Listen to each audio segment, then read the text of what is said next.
Oke, shalom teman-teman semuanya. Selamat pagi bagi kita semua yang sudah siap mendengarkan firman Tuhan di pagi hari yang indah ini. Selamat hari Sabtu juga, happy weekend teman-teman. Lalu ngomong-ngomong tentang hari Sabtu itu sebenarnya hari yang bagus buat kita untuk mendekatkan diri sama Tuhan loh. Karena kita mempunyai banyak waktu. Dan kembali lagi kepada diri kita sendiri, apakah kita mau bersekutu dengan Tuhan? Apakah kita mau meluangkan waktu buat Tuhan? Oke, mari kita kembali ke topik yang akan kita bahas. Jadi, hari ini kita akan membahas pentingnya sebuah visi dalam kehidupan kita ya teman-teman. Oleh sebab itu, firman Tuhan yang saya ambil pada hari ini terdapat di Amsal 29 ayat yang ke-18. Lalu untuk Alkitabnya ini yang King James Version. Oke, jika kita telah membuka ayat ini, marilah kita satu di dalam doa. Allah Bapa kami yang bertata di dalam kerajaan sorga, pada hari Sabtu pagi yang indah ini, kami mau berterima kasih atas berkat-Mu ya Tuhan, karena Engkau telah memberi kami nafas kehidupan yang baru. Lalu sebentar lagi kami akan mendengarkan dan merenungkan firman-Mu ya Tuhan. Engkau buka hati dan pikiran kami, supaya kami dapat mengaplikasikan firman-Mu dalam kehidupan kami ya Tuhan. Inilah doa kami yang jauh dari sempurna ya Tuhan, terpujilah nama-Mu. Amin. Jadi begini teman-teman, banyak kan orang yang bisa memulai sesuatu, tetapi tidak bisa mengakhiri sesuatu itu dengan baik. Oke, kita ambil contoh yang simpel-simpel aja. Jadi di dalam sebuah perlombaan itu kan pasti banyak kan yang bisa berada di garis start, tapi cuma dikit yang bisa melewati garis finish sebagai juara. Bener kan? Absolutely bener. Oke, kita sekarang kan berada di masa-masa SMA sih. Ada yang kelas 10, ada yang kelas 11, ada yang kelas 12. Kita juga termasuk ke dalam kategori remaja yang mulai beranjak ke dewasa. Jadi mari kita anggap kita sudah berada di garis start, oke? Namun, apakah kita memiliki finish? Apakah sekedar masuk ke kuliah impian kita saja? Finishnya bukan masuk kuliah aja dong. Harusnya lebih dari itu dong. Masuk dunia perkuliahan itu adalah bab baru bagi hidup kita yang benar-benar berbeda dari sebelum-sebelumnya. Karena kita akan menemukan berbagai macam teman-teman dengan kepribadian yang berbeda-beda. Dan juga banyak orang licik di dalam dunia perkuliahan. Maka dari itu, jika kita tidak mempunyai visi yang jelas, kita tidak akan bisa mengarungi dunia perkuliahan yang begitu kejamnya. Visi itu bagaikan fondasi rumah. Jika kita punya rumah, jika fondasinya tidak kuat, kena angin dikit pasti bakal roboh dong. Bener dong. Lalu ketika kita sudah start kuliah, finishnya bukan saja soal selesai kuliah, bukan saja soal diwisuda, tapi lebih dari itu. Saat kita start, sudahkah kita berpikir apakah finish kita sesudah ini? Jika berbicara tentang garis finish, Tuhan juga ingin anaknya mempunyai finish yang terdapat di Yeremia 29 ayat yang ke-11. Sebab aku ini mengetahui rancangan-rancangan apa yang ada padaku mengenai kamu. Demikianlah firman Tuhan, yaitu rancangan damai sejahtera dan bukan rancangan kecelakaan, untuk memberikan kepadamu hari depan yang penuh harapan. Jadi kesimpulannya itu, finish yang Tuhan ingin kita miliki itu hari depan yang penuh harapan, teman-teman. Sekali lagi, banyak orang yang bisa start, tapi gak banyak yang bisa finish dengan baik. Tuhan bukan hanya menginginkan kita bisa start, masuk kuliah, lalu mulai kuliah dan sekedar menyelesaikan kuliah. Tuhan menginginkan kita bisa menyelesaikan kuliah dengan baik, sehingga kita bisa menjadikan itu modal untuk mendapatkan hari depan yang penuh harapan. Lalu untuk memiliki hari depan yang penuh harapan, kita memerlukan visi, teman-teman. Jadi apa itu visi? Mengapa visi itu penting? Jawaban ini bisa kita lihat di firman Tuhan pada hari ini. Amsal 29 ayat yang ke-18. Where there is no vision, the people perish, but he that keepeth the law, happy is he. Di sini kita fokus pada kalimat pertama, yaitu where there is no vision, the people perish. Yang berarti ketika tidak ada visi, orang-orang akan hancur, binasa, dan mati. Oke, kita masuk ke dalam poin pertama pembahasan kita, yaitu apa itu visi, pengertian dari visi. Visi adalah gambaran akan masa depan, teman-teman. Visi adalah apa yang kita lihat dengan mata tertutup. Jadi kesimpulannya, visi itu mimpi kalian dan mewujudkan visi kita dengan didukung oleh misi-misi dalam kehidupan kita. Tahukah teman-teman bahwa Tuhan memberikan kepada kita dua jenis mata?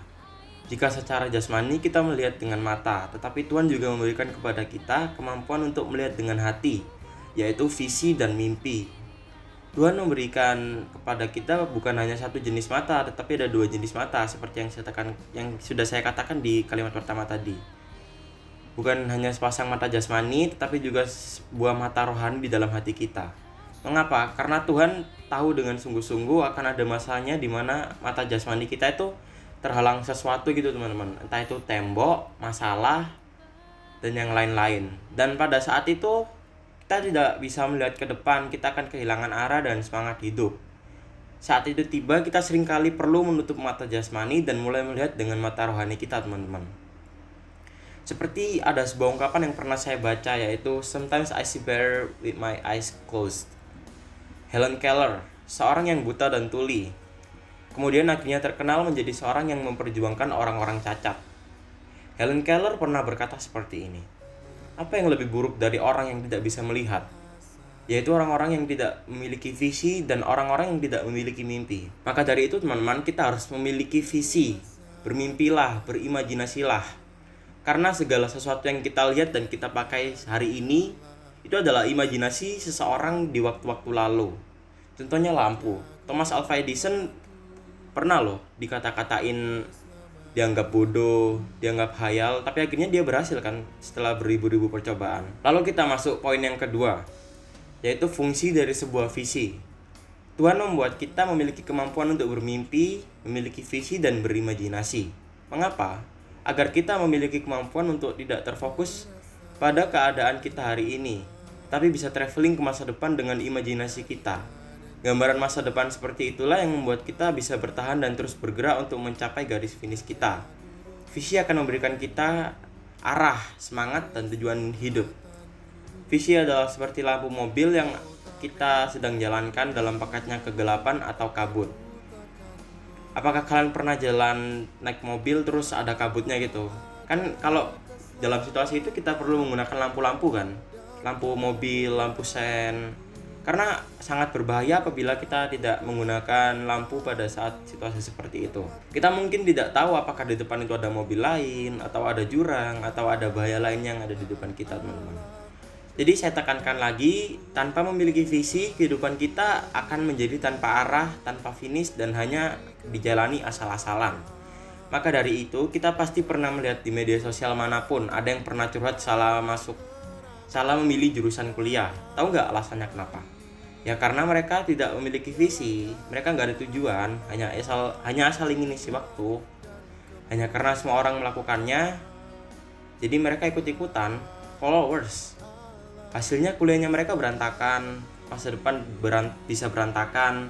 Dan kita sebagai anak Tuhan, kita harus berbeda. Harusnya kita memiliki sesuatu yang lebih baik. Gitu teman-teman. Lalu masuk poin yang ketiga, yaitu bagaimana kita harus menjalani visi kita. Tantangan terbesar seorang anak Tuhan itu seharusnya bukan antara memilih yang baik dan yang buruk, tapi antara memilih yang baik dan yang terbaik. Seharusnya gampang loh bagi kita sebagai anak Tuhan untuk tahu mana yang salah, mana yang benar. Mencontek itu salah, jujuran itu benar, malas itu salah, rajin itu benar. Sedih lalu meluapkan kesedihan dengan cara minum alkohol itu salah besar. Lalu sedih, berdoa kepada Tuhan dan menceritakan semua pergumulan kita kepada Tuhan itu benar banget. Dan saya berharap kepada kita semua agar kita bisa belajar dengan mudah untuk memilih antara hal yang benar dan yang salah. Dan kita akan naik kelas ke tantangan selanjutnya, yaitu antara memilih yang terbaik atau yang baik. Kita juga harus belajar melakukan yang terbaik dalam kehidupan kita, teman-teman. Sebab berkat terbaik itu diperuntukkan untuk orang-orang yang hidupnya terbaik di mata Tuhan, teman-teman. Untuk bisa melewati tantangan sebesar ini, dan bukan hanya sekedar belajar mengenai benar dan salah, ada pentingnya kita harus selalu menjadikan Tuhan sebagai nomor satu dalam hidup kita. Caranya, Jesus is number one, I'm second. Pertama, jangan sisakan waktu untuk Tuhan, tapi sisihkan waktu untuk Tuhan. Kedua, yaitu berkomitmen untuk kapanpun dan dimanapun untuk Tuhan. Nilai-nilai Tuhan yang berlaku kita harus jalankan dalam kehidupan kita sehari-hari. Ketiga, jadikanlah nilai-nilai Tuhan mengenai benar dan salah. Jadi nilai-nilai Tuhan itu dijadikan patokan gitu guys. Firman Tuhan dijadikan patokan dalam benar dan salah dalam kehidupan kita sehari-hari. Karena yang benar di dunia ini hanyalah firman Tuhan. Keempat, memuliakan Tuhan dengan hidup yang sesuai dengan firman-Nya. Lalu yang terakhir yaitu berusaha memiliki hidup yang lebih baik dari orang lain, yang lebih indah dan yang melampaui kualitas hidup orang lain. Oke teman-teman, jadi saat ini kita sudah menyadari bahwa kita udah di garis start, kita udah di SMA dan ada kakak-kakak kita yang akan menentukan jurusan kuliah lalu masuk ke dunia perkuliahan. Maka dari itu kita dalam waktu dekat ini harus memiliki visi sehingga kita bisa tahu dengan jelas, kita bisa melihat dengan jelas finish apa yang ada di depan kita, finish yang kita inginkan itu apa. Lulus SMA, masuk kuliah di universitas maupun prodi yang kita inginkan, lalu lulus kuliah dengan baik bukanlah finish, tetapi proses. Sebuah modal penting untuk kita bisa memiliki hari depan yang penuh harapan. Lalu untuk bisa finish dengan baik, prosesnya juga harus baik dong. Kita harus menjalankan proses kita dengan sepenuh hati, jangan setengah hati. Karena menjalankan sesuatu dengan setengah hati itu sangatlah tidak baik, teman-teman. Jadi biarlah selama dalam proses ini, karakter kita akan sangat menentukan hasilnya. Finishnya akan baik atau tidak. Karakter kita harus menunjukkan bahwa Tuhan adalah nomor satu dalam kehidupan kita. Milikilah visi, milikilah karakter yang terus-menerus selalu menomorsatukan Tuhan. Maka di dalam anugerah Tuhan, finish kita akan tercapai dengan baik. Oh iya teman-teman, jadi kalau kalian punya visi, terus kalian punya alasan mengapa kalian memilih visi itu, coba dong sebutin di kolom komentar. Nanti yang menurutku menarik, aku kasih hadiah deh, kayak jajan atau sesuatu gitu. Oke, sebelum kita mengakhiri renungan kita pada hari ini, alangkah baiknya kita berdoa kepada Tuhan supaya firman yang kita dengar pada saat ini bisa kita aplikasikan dan kita renungkan dalam kehidupan kita. Mari teman-teman kita satu di dalam doa. Allah Bapa kami yang bertata dalam kerajaan sorga, saat ini kami telah mendengarkan firman-Mu ya Tuhan. Kami bersyukur kami sekarang sudah mulai mengerti apa pentingnya visi dalam kehidupan kami ya Tuhan. Lalu berkatilah kami maupun teman-teman kami yang belum mengerti apa itu visi dan apa visi dalam kehidupannya. Tuhan jamah dan buka pintu hati mereka ya Tuhan. Karena pentingnya visi dalam kehidupan kami untuk hari lekas hari ya Tuhan. Ya Tuhan, kami juga meminta pertolongan-Mu untuk menyembuhkan teman-teman kami yang sedang dalam masa penyembuhan ya Tuhan. Angkat sakit penyakit mereka ya Tuhan, jamah mereka ya Tuhan. Kami juga berdoa bagi kelas 12 yang sebentar lagi akan menghadapi ujian SBMPTN, SNMPTN, serta ujian mandiri ya Tuhan. Semoga kelas kami mendapatkan hasil yang terbaik, sukses di dunia kuliah dan selalu memuliakan nama-Mu ya Tuhan. Inilah doa kami yang jauh dari sempurna ya Tuhan, terpujilah nama-Mu, haleluya, amin. Oke, sekian dari saya teman-teman, semoga kalian bisa mengerti apa yang sudah saya katakan. Dan juga jangan lupa kalau kalian punya visi dan punya alasan mengapa memilih visi tersebut, sebutin di kolom komentar ya. Nanti saya baca, terus yang menarik saya kasih jajan deh. Oke, salam, Tuhan Yesus berkati kita semua dan happy weekend. Dadah.